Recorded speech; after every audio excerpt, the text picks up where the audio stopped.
안녕하세요. 11월 24일 화요일 온라인 성경 통독 시작하도록 하겠습니다. 기도하겠습니다. 하나님 아버지 감사드립니다. 우리를 사랑하셔서 귀한 하나님의 말씀을 주시고 말씀을 통해서 우리 영혼과 또 우리 생각이 자라나게 도와주심을 감사합니다. 또 이 시간 함께하여 주실 줄 믿으며 예수님의 이름으로 기도드립니다. 아멘. 오늘은 사도행전 25장부터 마지막 28장까지입니다. 진행하도록 하겠습니다. 베스도가 부임한 지 사흘 뒤에 가이사랴에서 예루살렘으로 올라가니 베스도는 남유다 총독이죠. 총독이고 당시 총독과 함께 헤롯 대왕의 가문들이 또 통치하고 있었습니다. 대제사장들과 유다야 사람들의 지도자들이 그에게 바울을 고발하였다. 그들은 그에게 줄곧 졸랐다. 지금 이제 사도 바울의 4차 선교 여행 이제 시작을 하게 됩니다. 3절 그들은 그에게 제발 바울을 예루살렘으로 불러 올리라고 간청하였다. 그들은 길에 사람을 매복시켰다가 바울을 죽일 계획이었다. 지금 사도 바울은 가이사랴라는 지방에 머물고 있죠. 그러나 베스도는 바울이 가이사랴에 무사하게 감금되어 있다는 말과 자기도 곧 그리로 가겠다는 말을 한 다음에 그러니 만일 그 사람에게 무슨 잘못이 있거든 여러분 가운데서 유력한 사람들이 나와 함께 내려가서 그를 고발하시오 하고 말하였다. 베스도는 예루살렘에서 여드레인가 열흘인가를 지난 뒤에 가이사랴로 내려가서 이튿날 재판석에 앉아서 바울을 데려오라고 명령하였다. 바울이 나타나자 예루살렘에서 내려온 유대 사람들이 그를 애워싸고 여러 가지 무거운 제목을 걸어서 고발하였으나 증거를 대지 못하였다. 바울은 나는 유대 사람의 율법이나 성전이나 황제에 대하여 아무 죄도 지은 일이 없습니다 하고 말하여 자신을 변호하였다. 그러나 베스도는 유대 사람의 환심을 사고자 하여 바울에게 묻기를 그대는 예루살렘으로 올라가서 이 사건에 대하여 내 앞에서 재판을 받고 싶지 않소 하였다.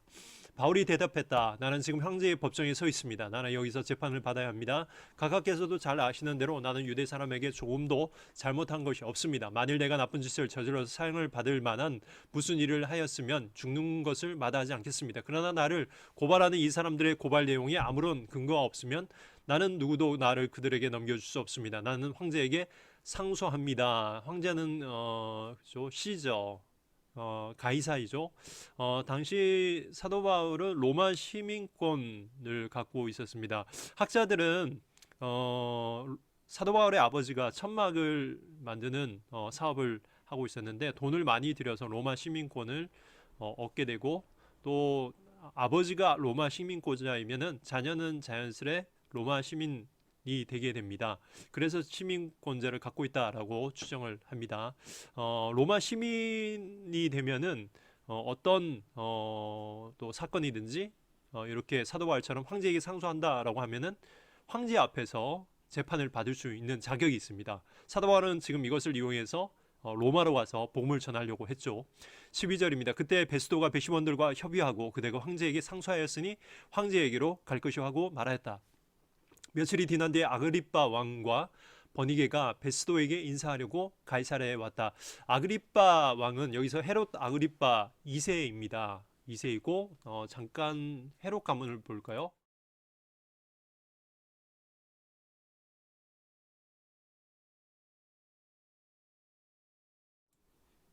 제가 마이크 설정을 여기 못했는데 헤롯 가문을 보면은 헤롯 대왕이 있죠. 헤롯 대왕은 예수님이 출생하셨을 때 당시 헤롯 대왕입니다. 그 밑에 아들 3명이 통치를 하고 나중에 이제 헤롯 아그리빠 1세가 또 통치를 하게 되는데 오늘 여기서 아그리빠는 헤롯 아그리빠 2세입니다. 1세의 아들 2세라서 헤롯 대왕의 예수님 당시 예수님께서 태어나셨을 당시 헤롯 대왕의 증손주 정도 됩니다.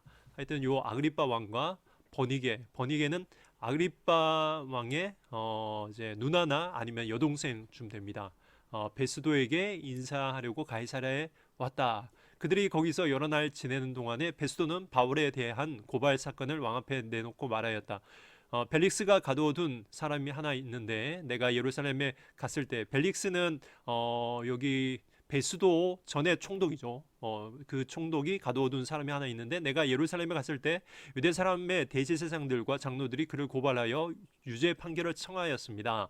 나는 그들에게 대답하기를 로마 사람의 관례로서는 피고가 원고를 직접 대면해서 그 고발한 내용에 대하여 변호할 기회를 가지기 전에는 그 사람을 넘겨주는 일이 없다고 하였습니다. 그래서 그들이 여기에 함께 왔으므로 나는 조금도 지체하지 않고 그 다음날 재판석에 앉아서 그 사람을 불러오게 하였습니다.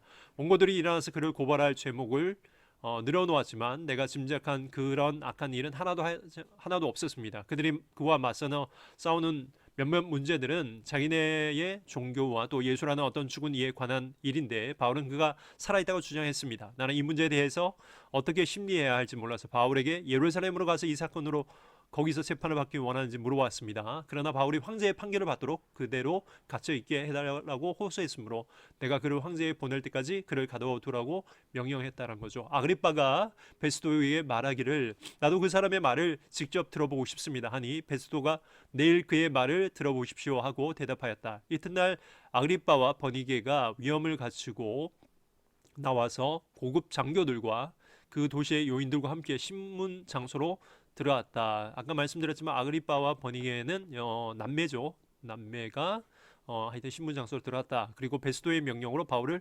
끌어냈다.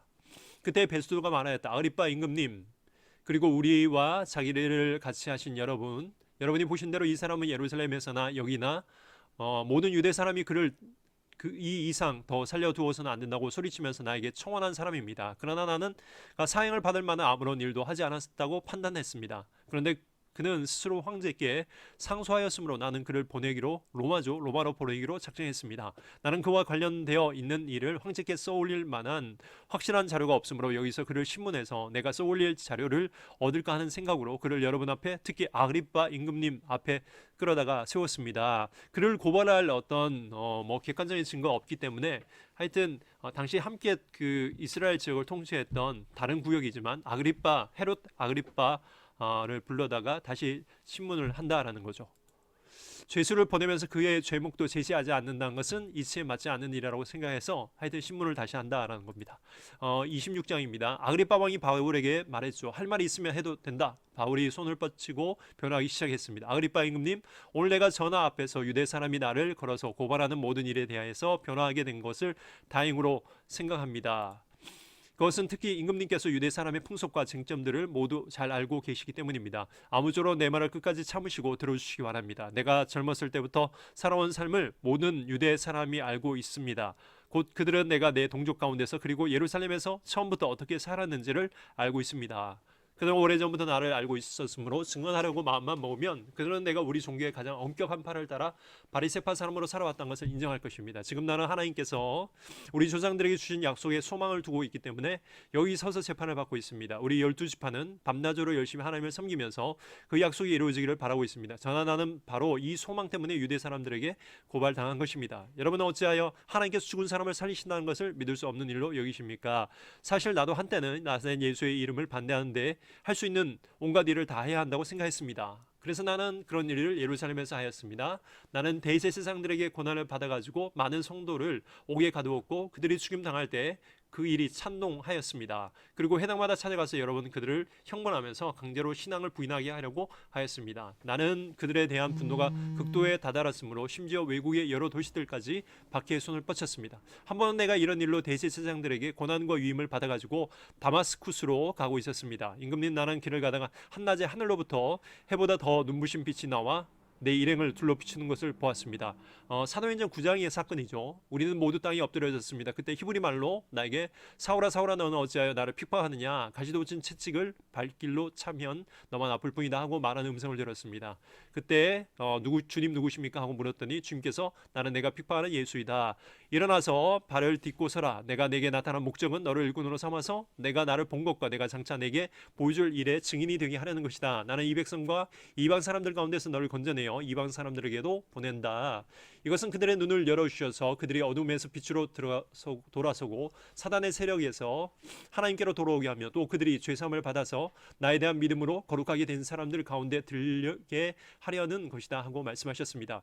그러므로 아그리빠 임금님, 나는 하늘로부터 받은 환상을 거역하지 않고 다만 다마스쿠스와 예루살렘에 있는 사람들에게 다음으로 온 유대 지방 사람들에게 나아가서는 이방 사람들에게 회개하고 하나님께로 돌아와서 회개에 합당한 일을 하라고 전하였습니다. 이런 일 때문에 유대 사람들이 성전에서 나를 붙잡아서 죽이려고 하였습니다. 그러나 내가 이 날짜까지 하나님의 도우심을 받아서 낮은 사람에게나 높은 사람에게 이렇게 서서 증언하고 있는데 예언자들과 모세가 장차 그렇게 드리라고 한 것밖에는 없습니다. 그것은 곧 그리스도는 고난을 당하셔야 한다는 것과 그는 죽은 사람들 가운데서 가장 먼저 부활하신 분이 되셔서 이스라엘 백성과 이방 사람들에게 빛을 선포하시리라는 것입니다. 바울이 이렇게 변화하니 베스도가 큰 소리로 바울아 내가 미쳤구나, 내 많은 학문이 너를 미치게 하였구나 하고 말했다. 그때 바울이 대답하였다. 베스도 총독님, 나는 미치지 않았습니다. 나는 맑은 정신으로 참말을 하고 있습니다. 임금님께서는 이 일을 잘 알고 계시므로 내가 임금님께 거리낌 없이 말씀드리고 있는 것입니다. 이것은 어느 한 구석에서 일어난 일이 아니므로 임금님께서는 그 어느 사실 하나라도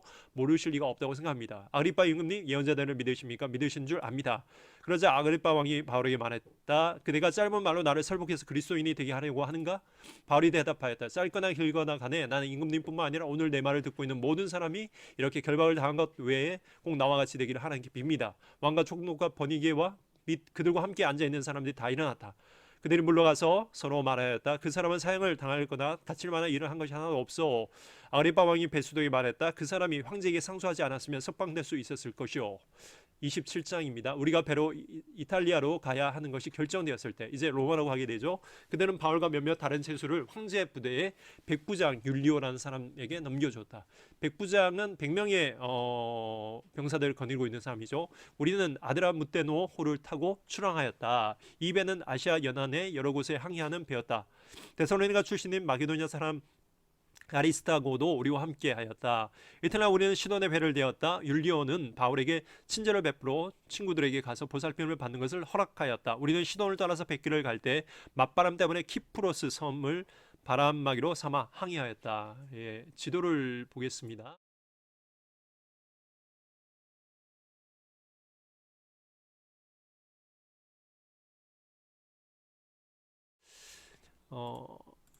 예, 우리는 길리기아와 밤빌리아 앞바다를 가로질러 항해하여 루기아에 있는 무라에 이르렀다. 거기서 백부장은 이탈리아로 가는 알렉산드리아 배를 만나서 우리를 그 배에 태웠다. 예, 배를 갈아탔다는 거죠. 다시 지도를 보겠습니다.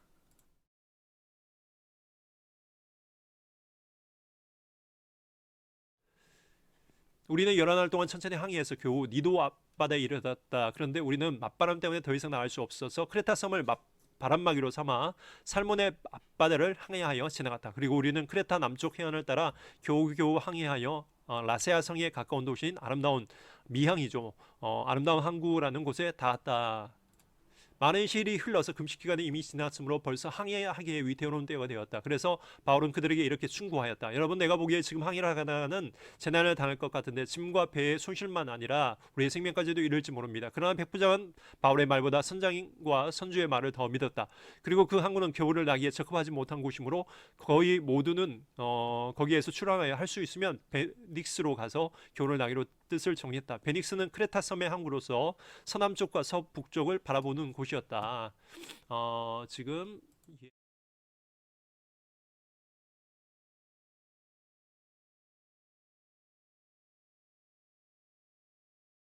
이 PPT 들어서 때마침 남풍이 순하게 불어오므로 그들은 뜻을 이룬 것이 다름없다고 생각하고 닻을 올리고서 크레테 한에 바싹 붙어서 항해했다. 그런데 얼마 되지 않아서 유라굴라라는 폭풍이 선 쪽에서 몰아쳤다. 배가 폭풍에 휘말려서 바람을 맞서서 나갈 수 없으므로 우리는 체념하고 떠밀려가기 시작했다. 그런데 우리가 가우다라는 작은 섬 아래쪽을 따라 밀려갈 때 그 섬이 어느 정도 바람막이가 되어주었으므로 우리는 간신히 거룻배를 휘어잡을 수 있었다. 선원은 거룻배를 갑판 위에다가 끌어올리고 밧줄을 이용하여 선체를 독념했다. 그리고 그들은 리비아 근해의 모래톱으로 밀려들까 두려워서 바다에 닻을 내리고 그냥 떠밀려 가고 있었다. 우리는 폭풍에 몹시 시달리고 있는데 다음날 선원들은 짐을 바다에 내던졌고 사흘째 날에는 자기들 손으로 배의 장비마저 내버렸다. 여러 날 동안 해도 별도 보이지 않고 거센 바람만이 심하게 불었으므로 우리는 살아남으리라는 희망이 점점 잃었다. 사람들은 오랫동안 아무것도 먹지 못하고 있었다. 그때 바울이 이렇게 말하였다. 여러분은 내 말을 듣고 크레타에서 출항하지 않았어야 했습니다. 그랬으면 이런 재난과 손실을 당하지 않았을 것입니다. 그러나 이제 나는 여러분에게 권합니다. 기운을 내십시오. 이 벨만 이를 뿐 여러분 가운데 한 사람도 목숨을 잃지 않을 것입니다. 바로 지난 밤에 나의 주님이시오 내가 섬기는 분이신 하나님의 천사가 내게 되소서 바울아 두려워하지 말아라. 너는 반드시 황제 앞에 서야 한다. 보아라 하나님께서 너와 함께 타고 가는 모든 사람의 안전을 너에게 맡겨주셨다 하고 말씀하셨습니다. 그러므로 여러분 힘을 내십시오. 난 하나님께 나에게 말씀하신 그대로 되리라고 믿습니다. 우리는 반드시 어떤 섬에 밀려가 닿게 될 것입니다. 열 나흘째 밤이 되었을 때 우리는 아드리아 바다에 떠밀려 다녔다. 한밤중에 선원은 어떤 육지에 가까이 이르렀다고 짐작했다. 그들이 물길을 재어보니 20길, 좀 더 재어보니 나가서 재어보니 15길. 우리는 혹시 암초에 걸리지 않을까 염려하여 고물에서 닻을 4개 내리고 날이 새기를 고대하고 있었다. 그런데 선원들이 배를 버리고 달아나라고 이물에서 닻을 내린 척하면서 바다의 거룻배를 풀어내렸다. 바울과 백부장한 병사들에게 말했다. 만일 이 사람들의 배에 그대로 남아있으면 당신들은 무사할 수 없습니다. 그러자 병사들이 고룻배의 밧줄을 끊어서 고룻배를 떨어뜨렸다. 날이 새어갈 때 바울은 모든 사람에게 음식을 먹으라고 권했다. 여러분 오늘까지 열나흘 동안 마음을 졸이면서 아무것도 먹지 못하고 굶주리고 지냈습니다. 나는 여러분에게 음식을 먹으라고 권합니다. 그래야 여러분 목숨을 유지할 힘을 얻을 것입니다. 여러분 가운데도 아무도 머리카락 하나도 잃지 않을 것입니다. 바울은 이렇게 말하고 나서 빵을 들어 모든 사람들 앞에 하나님께 감사드리고 떼어 먹기 시작했다. 사람들의 용기를 얻어서 음식을 먹었다. 그 수가 모두 276명이었다. 사람들이 음식을 배부르게 먹은 뒤에 남은 식량을 바다에 버려서 배를 가볍게 했다. 날이 새니 어떤 땅인지 알 수 없지만 모래밭이 있는 항만이 보였다. 그래서 그들은 어떻게 해서든지 배를 거기로 몰아 해변에 대기로 작정했다. 바람을 타고 해안 안쪽으로 계속 들어가죠. 오늘 시간이 좀 지났습니다. 41절부터 쭉 읽으시고요.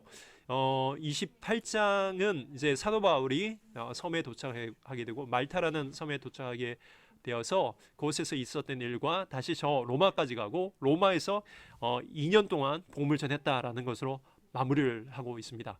오늘은 여기까지 하고요. 28장 꼭 숙제로 읽으시고 여러분들 또 유튜브 채널을 통해서 또 바이블 타임 계속해서 보실 수 있습니다. 이번 주 목요일 날 다시 뵙겠습니다. 감사합니다.